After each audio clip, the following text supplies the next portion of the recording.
गुजरात का एक छोटा सा शहर वडनगर, यहीं से नरेंद्र मोदी की कहानी शुरू होती है। ये एक प्राचीन शहर है जो इतिहास और परंपरा में डूबा हुआ है। इसकी गलियां मंदिरों से सजी हुई हैं और जीवन से भरपूर हैं। यही वो दुनिया थी जिसमें युवा नरेंद्र का जन्म हुआ था। वो 6 बच्चों में से एक थे जो एक साधारण परिवार में पैदा हुए थे। जीवन आसान नहीं था, लेकिन यह अनुभव से भरपूर था। कड़ी मेहनत और समुदाय के मूल्यों को कम उम्र से ही उनमें डाला गया था। वडनगर एक ऐसी जगह है जहां हर कोई अपने पड़ोसियों को जानता है। जीवन के सभी क्षेत्रों के लोग रोजाना बातचीत करते हैं। यह भारत का एक सूक्ष्म जगत है। इस माहौल ने मोदी के विश्व दृष्टिकोण को आकार देने में महत्वपूर्ण भूमिका निभाई। उन्होंने भारतीय समाज की विविधता और समावेश के महत्व की सराहना करना सीखा। शहर का अपनी विरासत से गहरा संबंध होने के कारण उनमें राष्ट्रीय गौरव की प्रबल भावना भी पैदा हुई। वडनगर में पले बढ़े मोदी ग्रामीण भारत की वास्तविकताओं से रूबरू हुए। उन्होंने आम लोगों के सामने आने वाली चुनौतियों को अपनी आंखों से देखा। किसानों के संघर्ष, अवसरों की कमी और शिक्षा का महत्व, ये सब उनके प्रारंभिक वर्षों में सीखे गए सबक थे। ये अनुभव जीवन भर उनके साथ रहेंगे। बाद में उनकी नीतियों और एक मजबूत, अधिक समृद्ध भारत के उनके दृष्टिकोण को प्रभावित करेंगे। नरेंद्र मोदी के चरित्र की नींव वडनगर की गलियों में रखी गई थी। उनकी विनम्र शुरुआत और वहां सीखे गए मूल्य आने वाले वर्षों में उनकी अच्छी सेवा करेंगे। अपने समृद्ध इतिहास और मजबूत सामुदायिक भावना वाला यह शहर भारत के भविष्य के प्रधानमंत्री को आकार देने में महत्वपूर्ण भूमिका निभाता है। नरेंद्र मोदी का बचपन कठिनाई और लचीलापन दोनों से चिह्नित था। उनका परिवार गुजारा करने के लिए संघर्ष करता रहा। उनके पिता वडनगर रेलवे स्टेशन पर एक छोटी सी चाय की दुकान चलाते थे, जिससे मामूली आमदनी होती थी। मोदी ने कम उम्र से ही अपने पिता की स्टॉल पर मदद की, गुजरते हुए यात्रियों को चाय परोसी। इस अनुभव ने उन्हें कड़ी मेहनत का मूल्य और श्रम की गरिमा सिखाई। वित्तीय चुनौतियों के बावजूद मोदी के माता पिता अपने बच्चों को शिक्षित करने के लिए दृढ़ थे। उनका मानना था कि शिक्षा ही बेहतर भविष्य की कुंजी है। मोदी एक तेज और जिज्ञासु बच्चे थे।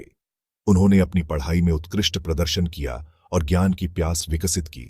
उन्होंने स्थानीय पुस्तकालय में घंटों बिताए, खुद को किताबों में डुबो दिया। उनकी शिक्षा उनकी यात्रा में एक महत्वपूर्ण संपत्ति साबित होगी। हालांकि जीवन त्रासदियों के बिना नहीं था। मोदी ने बचपन में अपने गृहनगर के पास एक विनाशकारी रेल दुर्घटना देखी थी। इस अनुभव ने उन पर गहरा प्रभाव छोड़ा। उन्होंने जीवन की नाजुकता और करुणा के महत्व को पहली बार देखा। उस दिन की याद उनके साथ रहेगी। दूसरों की सेवा करने और दुनिया में बदलाव लाने की उनकी इच्छा को बढ़ावा देगी।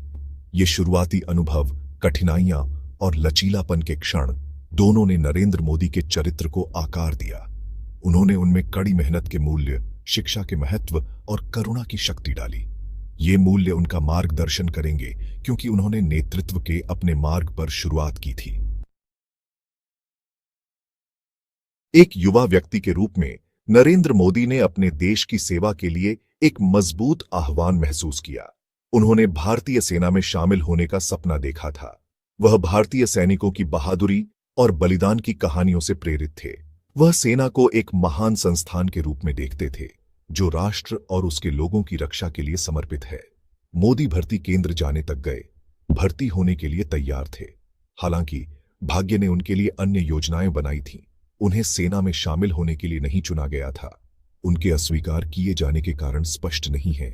कुछ लोगों का कहना है कि वह शारीरिक रूप से पर्याप्त रूप से फिट नहीं थे, जबकि अन्य पारिवारिक दबावों की ओर इशारा करते हैं। कारण चाहे जो भी हो, यह अस्वीकृति युवा मोदी के लिए एक बड़ा झटका थी। अपनी निराशा के बावजूद मोदी की देशभक्ति की भावना कम नहीं हुई।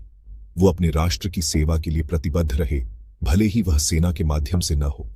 यह अधूरा सपना राष्ट्रीय गौरव की गहरी भावना और भारत की भलाई में योगदान करने की इच्छा को दर्शाता है। यह उनके दृढ़ संकल्प और अपने देश में उनके अटूट विश्वास का प्रमाण है। हालांकि यह झटका मोदी के जीवन में एक महत्वपूर्ण मोड़ साबित होगा। इसने उन्हें अपने मार्ग का पुनर्मूल्यांकन करने और अपने देश की सेवा के लिए वैकल्पिक तरीकों पर विचार करने के लिए मजबूर किया। इसने अंततः उन्हें राजनीति की दुनिया में पहुंचाया, एक ऐसा रास्ता जो अंततः उन्हें देश के सर्वोच्च पद तक ले जाएगा। Section 4 the making of a leader.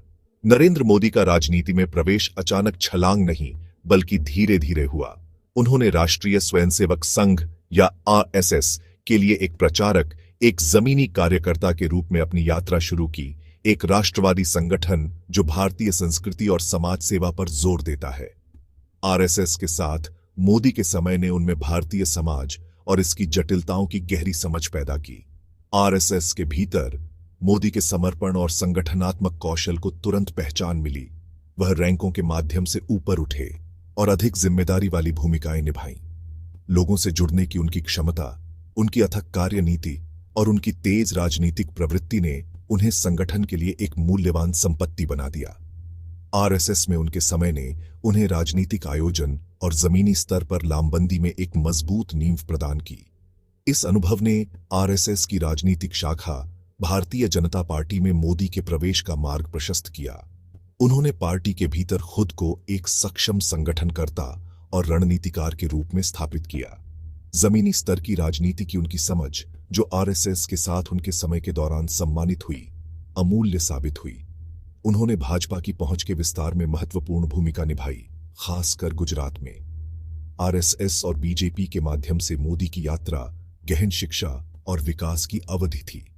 इन वर्षों के दौरान उन्होंने अपने नेतृत्व शैली को परिभाषित करने वाले कौशल और राजनीतिक कौशल को विकसित किया।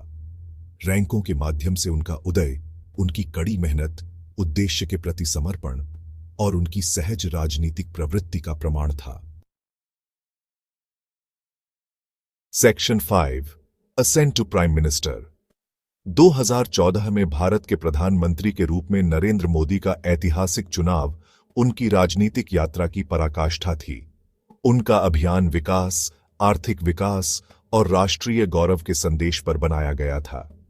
उन्होंने भ्रष्टाचार और अक्षमता से मुक्त एक नए भारत लाने का वादा किया। उनका संदेश उन लाखों भारतीयों के साथ प्रतिध्वनित हुआ जो बदलाव के लिए तरस रहे थे। मोदी की जीत भारतीय राजनीति में एक महत्वपूर्ण मोड़ थी।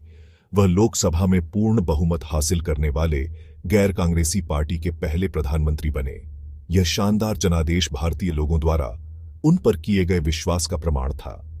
यह एक स्पष्ट संकेत था कि वे नेतृत्व के एक नए युग के लिए तैयार हैं। देश के सर्वोच्च पद पर उनका आसीन होना कई भारतीयों, खासकर विनम्र पृष्ठभूमि वालों के लिए अपार गर्व का क्षण था। मोदी की कहानी एक चाय वाले के बेटे की जो प्रधानमंत्री बनने के लिए आगे बढ़े, आकांक्षा और संभावना की भावना को मूर्त रूप देती है। उनकी यात्रा इस विचार का एक शक्तिशाली प्रतीक थी कि भारत में कोई भी, चाहे उनकी पृष्ठभूमि कुछ भी हो, अपने सपनों को प्राप्त कर सकता है। मोदी की जीत सिर्फ एक व्यक्तिगत जीत नहीं थी, यह उन लाखों भारतीयों की जीत थी जिन्होंने उनमें एक ऐसे नेता को देखा जो उनकी आकांक्षाओं को समझता था और जो एक मजबूत, अधिक समृद्ध भारत के निर्माण के लिए प्रतिबद्ध था। उनके चुनाव ने भारत की कहानी में एक नए अध्याय की शुरुआत को चिह्नित किया, आशा और एक उज्जवल भविष्य के वादे से भरा एक अध्याय। Section 6 the Chaiwala who became प्रधानमंत्री। एक चाय विक्रेता से भारत के प्रधानमंत्री तक नरेंद्र मोदी की यात्रा लचीलापन, दृढ़ संकल्प और अटूट देशभक्ति की एक उल्लेखनीय कहानी है। उनकी जीवन कहानी लाखों भारतीयों के लिए एक प्रेरणा है। यह प्रदर्शित करती है कि कड़ी मेहनत और समर्पण से कुछ भी संभव है। विनम्र शुरुआत से देश के सर्वोच्च पद तक उनका उदय भारतीय लोकतंत्र की ताकत और जीवन के सभी क्षेत्रों के व्यक्तियों को सशक्त बनाने की उसकी क्षमता का प्रमाण है। उनकी कहानी आधुनिक भारत की कहानी के साथ गहराई से जुड़ी हुई है। उनके अनुभव प्रगति के लिए प्रयासरत राष्ट्र की चुनौतियों और विजयों को दर्शाते हैं। उनकी नेतृत्व शैली, विकास, राष्ट्रीय गौरव और लोगों के साथ सीधे संबंध पर जोर देने की विशेषता भारतीय आबादी के एक बड़े हिस्से के साथ प्रतिध्वनित हुई है। मोदी की यात्रा एक शक्तिशाली अनुस्मारक है कि नेतृत्व सबसे अप्रत्याशित स्थानों से उभर सकता है। उनकी कहानी सत्ता और विशेषाधिकार की पारंपरिक धारणाओं को चुनौती देती है। यह प्रदर्शित करती है कि सच्चा नेतृत्व सेवा, कड़ी मेहनत और उन लोगों के साथ गहरे संबंध से पैदा होता है जिनका नेतृत्व करना चाहता है। उनका जीवन प्रत्येक व्यक्ति के भीतर निहित क्षमता और आकांक्षा की परिवर्तनकारी शक्ति का प्रमाण है। चायवाला जो प्रधानमंत्री बना वह सिर्फ एक राजनीतिक व्यक्ति से कहीं अधिक है। वह आशा, महत्वाकांक्षा और भारत की स्थायी भावना का प्रतीक है। उनकी कहानी एक अनुस्मारक है कि भारत अवसरों की भूमिका है जहां सबसे महत्वाकांक्षी सपने भी साकार हो सकते हैं। उनकी यात्रा आने वाली पीढ़ियों के लिए प्रेरणा का स्रोत है, जो उन्हें उत्कृष्टता के लिए प्रयास करने और एक मजबूत, अधिक समृद्ध भारत के निर्माण में योगदान करने का आग्रह करती है।